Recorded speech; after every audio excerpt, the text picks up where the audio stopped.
A'udzu billahi minasy syaithanir rajim. Bismillahirrahmanirrahim. Saya dilema dengan kehidupan yang sedang saya jalani. Rumah cicil, sistemnya riba. Apa untuk kelanjutan yang akan saya jalani untuk beban tersebut? Dijual atau dilanjut? Jamaah, dosa riba ini termasuk dosa yang diremehkan di tempat kita. Antum kau lihat pelaku riba muslim, yang kerja, yang ngurusin muslim, yang pinjam muslim. Emangnya nggak boleh, Ustaz? Subhanallah. Allah tuh mengumumkan perang pada pelaku riba. Allah mengatakan, ya ayyuhalladzina amanu taqullaha wa daru ma baqiya minar riba. Di surat Al-Baqarah, tuan baca dari ayat 185 insyaallah kalau Al-Razak. Wahai orang-orang beriman, bertakwalah kepada Allah, tinggalkan sisa-sisa riba. Artinya masa transisi dari jahiliyah ke Islam, banyak orang Islam yang masih terjepit riba karena dia nggak ngerti. Ketika dia masuk Islam, maka Allah perintahkan supaya mereka meninggalkan sisa-sisa riba. Fa in lam taf'alu in kuntum mu'minin. Kalau kalian beriman, kalian tinggalkan tuh sisa-sisa riba. Fa in lam taf'alu fa'dhanu biharbin minallah wa rasulih. Kalau kalian tidak tinggalkan itu, maka kalian ketahui ada peperangan antara kalian sama Allah dan Rasulnya. Perang sama Allah. Yang ngasih rezeki kita tuh Allah. Dalam hadis yang diriwayatkan Imam Ahmad, ini supaya orang tua tidak ngasih makan anaknya riba. Ada orang tua duitnya banyak di deposit, kemudian anaknya kuliah dengan uang haram.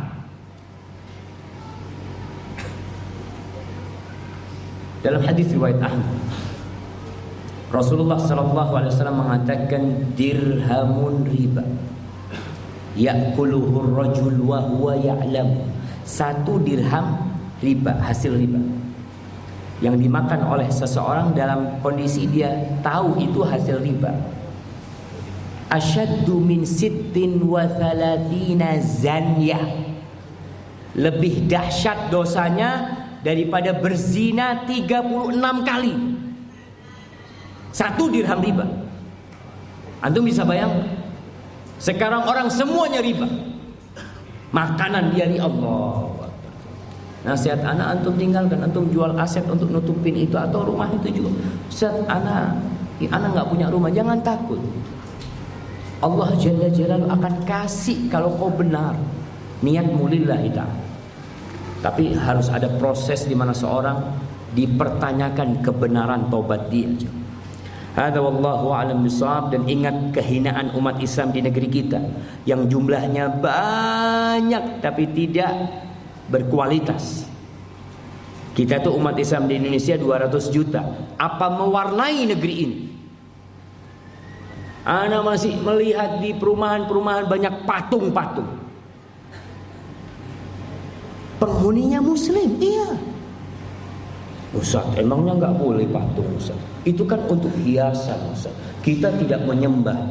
Ya sudah, kita nggak mau belajar Islam, belajar tuh kau lihat. Apa sih gunanya? Ana sedih jamaah ketika ana datang ke airport Juanda, masuk. Airport itu kiri kanan ada gapura, di kiri kanan itu ada patung-patung. Patung ya yang menakutkan itu. Patung-patung Buddha dan Hindu. Ana sampai berpikir, ajib, apa negeri ini negeri Hindu? Kalau kita kan, oh enggak Ustaz, ini untuk kenangan. Oke, kenangan apa sih? Apa yang pernah mereka lakukan buat negeri kita? Mengusir Belanda, turut serta dalam kemerdekaan tuh patung-patung itu. Nggak ada sama sekali. Kenapa harus ada di situ? Kita ini 200 juta muslim ya. Tapi memang nggak ada yang peduli sama Islam. Salah satu sebabnya riba. Nabi SAW mengatakan, idza tabayatum bil ina. Kalau jual beli kalian sistemnya inah. Inah itu riba yang terselubung. Artinya orang ini tahu ini haram. Tapi dia ya supaya gimana lah, karena kondisi dia melakukan. Wa akhadtum adnabal baqar, dan kalian sibuk memegangin ekor-ekor sapi kalian. Kinayah orang itu sibuk dengan dunia. Wa raditum bizar, kalian sudah senang ya dengan pertanian kalian. Ini orang kiasan tentang orang yang sudah berada di titik aman dalam kehidupan, merasa nyaman sudah. Ada apa kita ngurusin Islam? Anak hidup sudah tenang, nyaman, anak-anak sukses. Wa taraktumul jihad, dan kalian tinggalkan jihad fi sabilillah. Sallatallahu alaikum dhullan la yanzi'u, Allah akan timpakan kepada kalian kehinaan, hina kalian, yang Allah tidak akan cabut. Hatta tarji'u ila dinikum, sampai kalian kembali kepada agama kalian. Kalau ingin jaya, kembali kepada agama kalian.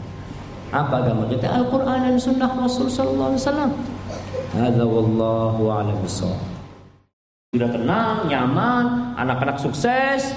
Wa taraktumul jihad, dan kalian tinggalkan jihad fi sabilillah. Sallatallahu alaikum dhullan la yanzi'u, Allah akan timpakan kepada kalian kehinaan, hina kalian, yang Allah tidak akan cabut. Hatta tarji'u ila dinikum, sampai kalian kembali kepada agama kalian. Kalau ingin jaya, kembali kepada agama kalian. Apa agama kita? Al-Quran dan Sunnah Rasul Sallallahu Alaihi Wasallam. Hadza wallahu a'lam bishawab. Hadza wallahu a'lam bishawab. Bagaimana hukumnya KPR? KPR itu boleh atau tidak? Jadi KPR kalau di bank konvensional kita sudah tahu pasti statusnya adalah skemanya pinjam duit bayar lebih secara dicicil ya. Kalau rumah 300 juta untuk 15 tahun jadi berapa, Pak? Jadi berapa? 900. Betul, 900. 700 pengalaman ya. Ada tambahan di situ. 300 jadi 700, 15 tahun. Baik. Ini 400 jutanya riba ya. Riba. Riba kalau 400 juta itu ngitung dosanya gimana, Pak? Bukan tanggung jawab kita ngitung dosanya, yang kita takutkan adalah dosanya ya. Terus bagaimana kalau di bank syariah? Kalau di bank syariah, KPR di bank syariah itu, nah ini yang masih dipertanyakan oleh para ahli ekonomi syariah di tempat kita. Kita tidak memungkiri di sana ada sebagian tokoh yang membolehkan dan masih banyak juga yang melarang. Di antara sisi yang bahasanya, sisi pertimbangan bahasanya KPR di bank syariah itu belum sesuai syar'i adalah sebenarnya KPR di bank syariah ini hakikatnya adalah utang tapi bayar lebih, atau hakikat yang kedua bank menjual barang yang belum dia miliki. Ada dua transaksi andalan yang digunakan oleh bank syariah untuk KPR. Pertama, transaksi ijarah mutahiyah bitamlik, dan yang kedua transaksi murabahah lil amir bisyira. Kita lihat transaksi yang pertama, ijarah mutahiyah bitamlik. Ijarah mutahiyah bitamlik itu prinsipnya gini. Anda sewa, jadi istilah saja yang membuat ini rumit, Pak ya. Aslinya gampang. Begini, Anda sewa tapi dengan perjanjian pokoknya nanti setiap bulan bayar. Nanti kalau sudah sampai 10 tahun barang ini saya kasihkan. Misalnya ya, Bapak Ibu punya sebuah rumah, kemudian ada orang yang mau sewa. Terus kita bilang sama dia, saya mau sewakan ini tapi dengan syarat, satu, harus 10 tahun. Boleh nggak? Boleh tidak? Boleh saja kan ya. Kalau cuman sewa 1 tahun 2 tahun saya nggak mau, harus 10 tahun. Kalau konsumen nggak mau ya sudah, pilih yang lain. Dia mau. Nah, angsur atau bayar setiap bulan sekian atau setiap tahun. Anda bayar setiap tahun 10 juta. Setiap tahun 10 juta selama 10 tahun. Flat, rata terus 10 10 10. Jadi totalnya 100 juta. Nilai rumah ini sebenarnya 90 juta dia beli dulu. Tapi dia sudah dapat untung 10 juta dengan cara disewakan tadi. Kemudian pemilik rumah janji, nanti kalau sudah 10 tahun rumah ini saya kasihkan ke Anda. Namanya apa? Ijarah muntahiyah bitamlik. Sewa berujung pindah kepemilikan. Nah, itu yang dipakai oleh bank. Jadi bank begini. Rumah ini rumah bank. Rumah ini rumah bank. Disewakan ke nasabah. Cicilan itu sebagai nilai sewa. Cicilannya biasanya berapa? Misalnya sebulan 1.200.000 atau anggap saja 1 tahun 12 juta. Dia bayar setiap tahun 12 juta terus selama 15 tahun. Nanti kalau sudah 15 tahun rumah itu diserahkan. Rumah itu diserahkan. Sudah? Jadinya rumah itu jadi hak milik setelah 15 tahun. Ini namanya ijarah muntahiyah bitamlik. Boleh atau enggak transaksi kayak gini? Hah? Enggak boleh. Kenapa, Pak? Ada 2 akad. Yang pertama yang mana sewa, yang kedua jual beli. Baik, ya. Kepemilikan. Baik. Begini. Ijarah muntahiyah bitamlik, konsekuensinya itu berbeda. Di situ ada akad ijarah dan ada akad baik. Padahal yang namanya sewa dengan baik, dengan jual beli itu konsekuensinya beda. Sewa itu pindah kepemilikan atau tidak? Tidak. Kalau baik pindah kepemilikan atau tidak? Pindah kepemilikan. Dan Nabi sallallahu alaihi wasallam mengatakan dalam hadis, la syartani fi bai'atin. Tidak boleh ada 2 syarat dalam satu jual beli. Di antara penjelasannya adalah 2 syarat yang dia jika digabungkan nanti konsekuensinya beda. Yang itu memicu terjadinya sengketa. Sehingga ijarah muntahiyah bitamlik berdasarkan hadis la syartani fi bai'atin dilarang oleh sebagian ulama. Karena sewa sama jual beli itu konsekuensinya beda. Yang satu pindah kepemilikan, yang satu tidak pindah kepemilikan. Terus bagaimana yang boleh? Yang boleh itu ijarah muntahiyah bil wa'di bitamlik. Ketambahan kata al wa'di. Sewa berujung janji beli. Gimana ini? Jadi 15 tahun tapi nanti janji. Pokoknya kalau sudah 15 tahun janji kita jual beli. Ini repot lagi. Terus gimana? Karena baru janji beli dan janji itu bukan akad, maka dia tidak mengikat. Dia tidak mengikat. Sehingga dia tidak mempengaruhi syarat pertama dan syarat kedua. Mahfum? Syarat pertama jalan sendiri, syarat kedua jalan sendiri. Dipisahnya dengan janji. Ketika dia sudah sewa 15 tahun, rumah ini punya siapa? Punya siapa? Masih pemilik pertama. Bukan penyewa. Sudah? Kemudian kemarin kan janji beli, mengikat tidak? Tidak mengikat. Artinya begini, karena tidak mengikat, berarti akad sewa ini enggak terganggu. Akad sewa tidak terganggu.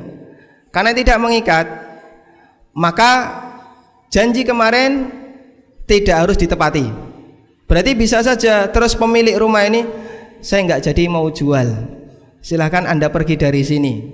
Loh, terus kemarin yang saya bayarkan itu nilai uang sewa, bukan uang cicilan. Anda silahkan mau cari rumah yang lain kalau mau beli rumah.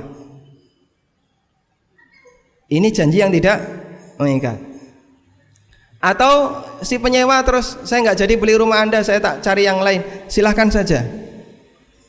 Nah, ini ijarah muntahiyah bitamlik. Baik, Pak. Semakin rumit ya. Dan itu memicu yang namanya sengketa. Makanya kemudian para ulama melarang hal ini, dan ini skema yang tidak dibenarkan untuk jual beli. Apalagi ya, bank itu boleh nggak beli rumah untuk dijual? Misalnya ada bank, kemudian dia beli rumah banyak, terus disewakan, dikontrakkan, boleh nggak? Boleh nggak bank melakukan seperti ini? Nggak boleh, Pak.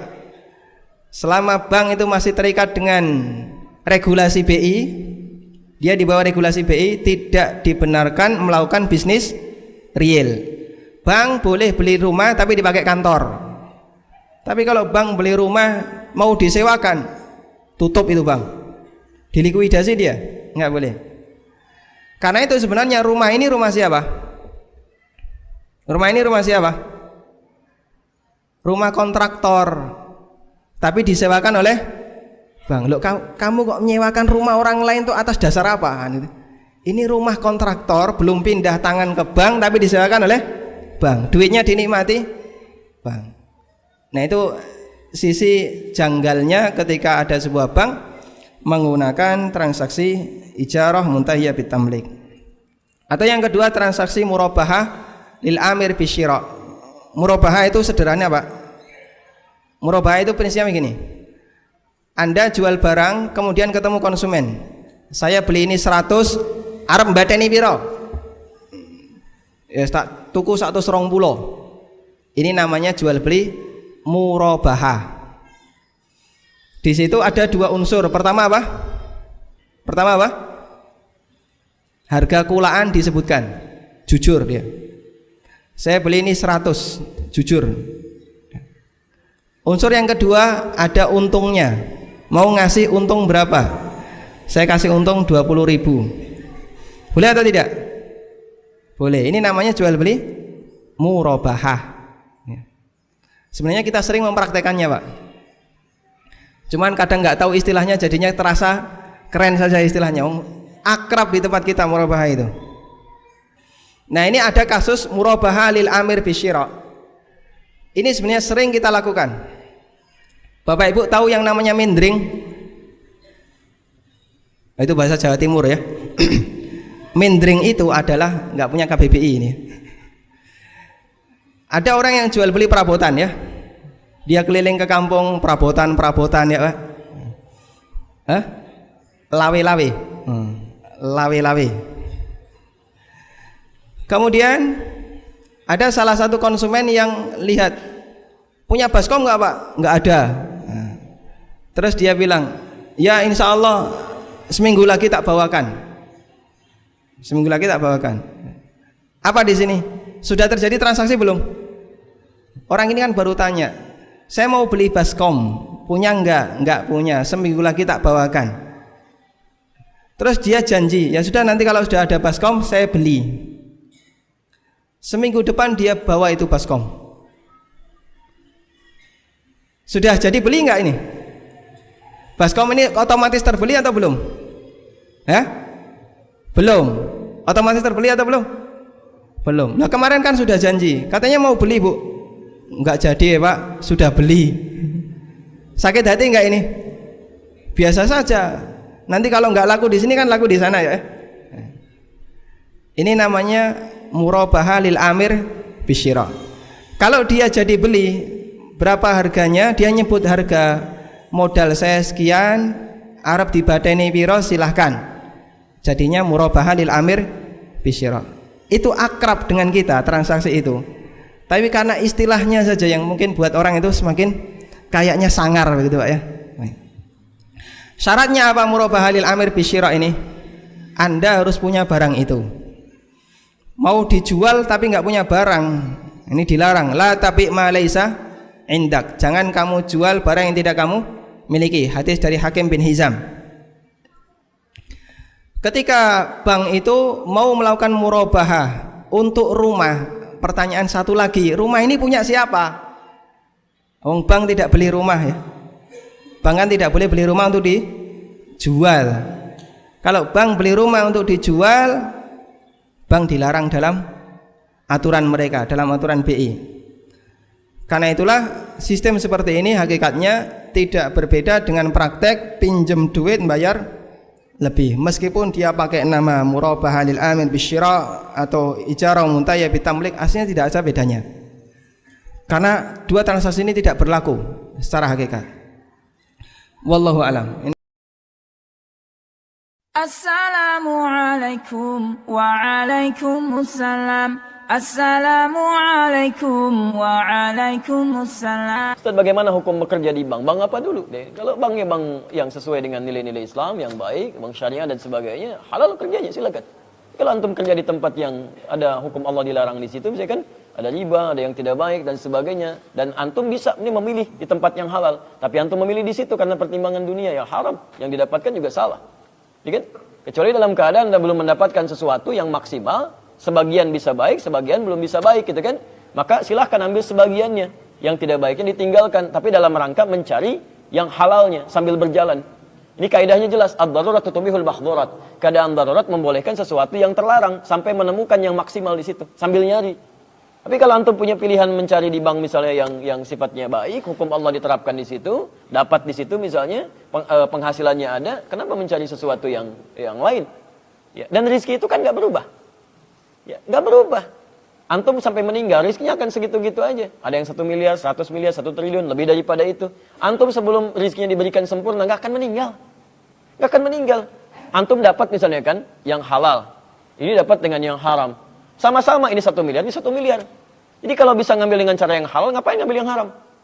Yang bedanya cuma keberkahan aja. Keberkahan. Orang kalau sudah disayang oleh Allah Subhanahu wa taala, berkahnya banyak diturunkan, dibuka di langit dan di bumi pintu berkah. Quran surah 7 ayat 96. Walau anna ahlal qura amanu wattaqau la fatahna 'alaihim barakatin minas sama'i wal ardh. Kalau satu penduduk satu penduduk negeri bisa selampung nih semua beriman dan meningkatkan takwa. Ya, kerjanya karena iman, salat tidak ditinggalkan, malam-malam tahajud, puasa sunnah dijalankan. Masya Allah, itu la fatahna 'alaihim barakatin minas sama'i wal ardh. Dibuka keberkahan di pintu langit dan bumi. Kalau keberkahan sudah turun, berkah itu artinya sedikit tapi banyak manfaatnya. Jadi oleh Allah Subhanahu wa taala diberikan berkah supaya enggak capek mikir. Rezekinya segitu juga, 1 miliar. Cuman disimpan oleh Allah tuh. Kamu nggak usah banyak mikir ya, nggak usah banyak mikir. Diturunkan dulu misalnya sebulan, taruhlah misalnya cuma 500 ribu. Tapi berkahnya luar biasa. Begitu butuh, pas butuh ada. Mau beli buah, temennya datang. Beli buah ya, saya aja yang bayarin. Masya Allah. Mau beli makanan, tiba-tiba temennya yang lain datang. Masya Allah. Ya, begitu berharap sesuatu, datang kiriman dari yang lainnya. 500 ribu, awet sebulan nggak dipakai. Masya Allah. Ya, terus ya begitu tuh jalan. Jadi nikmat.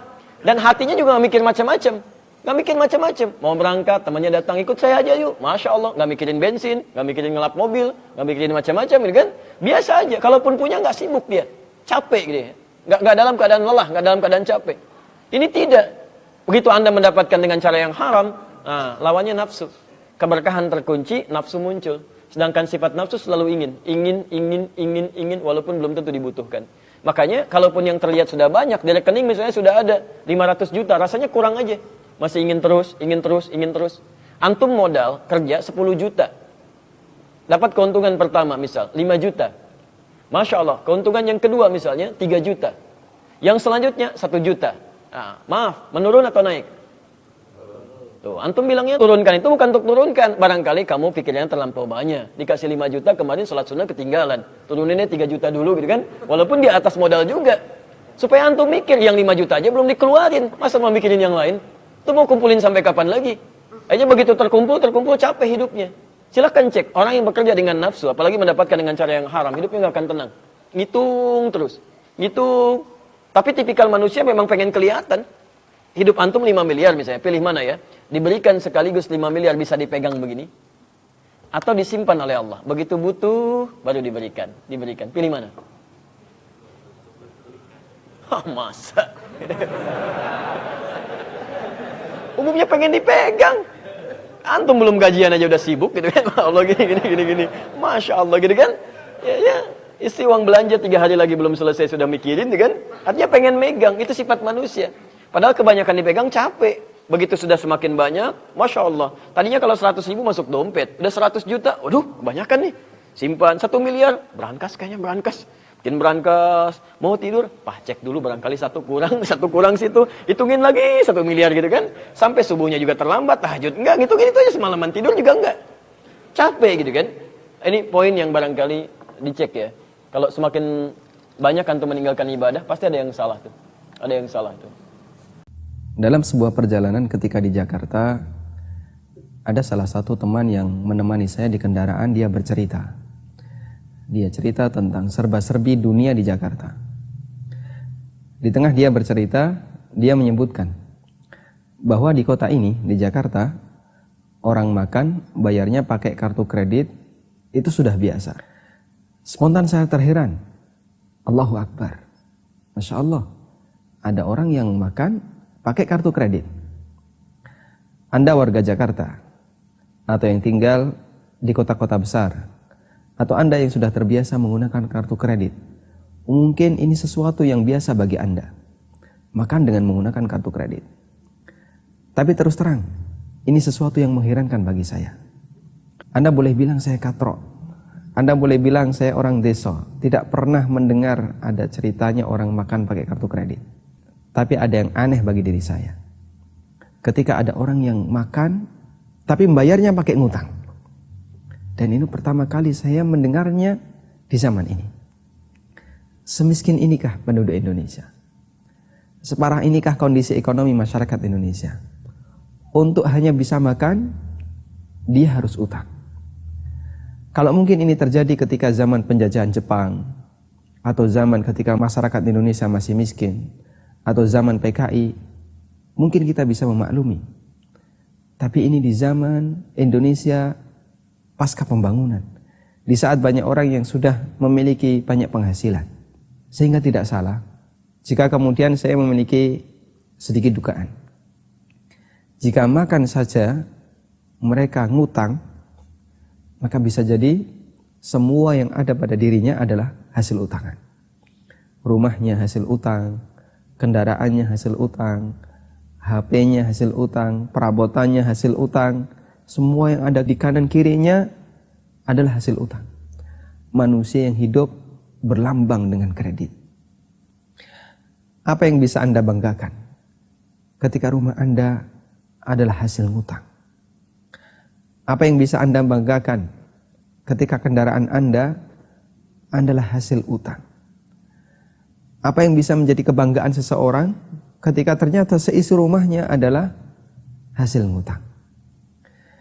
Seharusnya kita berpikir, berikan kenyamanan bagi diri kita. Jangan bebani diri kita dengan utang. Karena utang dalam Islam itu menakutkan.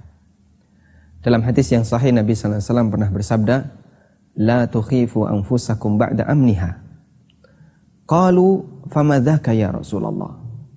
Qala ad-dain. Nabi SAW pernah mengatakan, La tukhifu anfusakum ba'da amniha.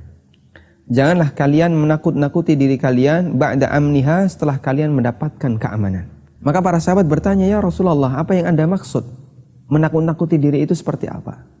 Kata Nabi SAW, ad-dain. Yang aku maksud adalah utang. Hadis riwayat Ahmad. Apalagi ketika yang melayani kredit Anda adalah perbankan yang bisa dipastikan di sana kita berurusan dengan riba.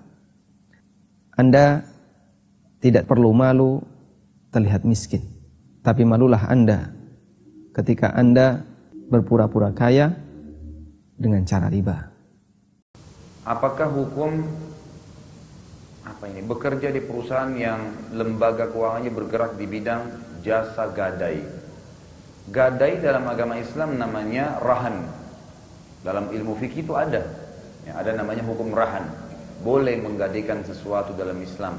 Nabi SAW itu meninggal dunia dalam hadis Bukhari, sementara beliau menggadaikan zirahnya, baju perangnya, kepada orang Yahudi.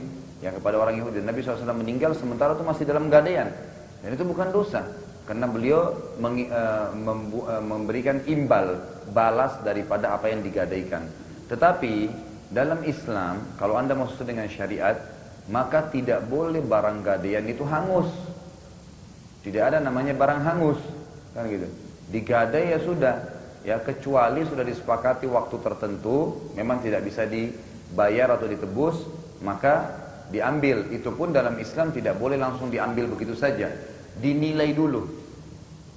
Misal barang yang digadai senilai 100 juta, lalu yang diambil dalam bentuk uang, ya, atau balasan dari yang digadaikan itu misalnya 50 juta, maka tidak boleh spontanitas barang yang 100 juta tiba-tiba dihangusin. Ya, sementara yang dia pakai cuma 50 juta, nggak boleh begitu. Dijual barang itu. Lalu yang tadi punya hak yang menggadaikan itu boleh mengambil haknya dia dan mengembalikan sisanya kepada orang yang tadi meminjam. Itu sesuai dengan syariat. Selain ini Allahu a'lam, saya tidak pernah temukan ada ulama yang membolehkan. Jadi kalau Anda bekerja di tempat yang selain sistem ini, maka saya sarankan silakan cari rezeki tempat lain gitu.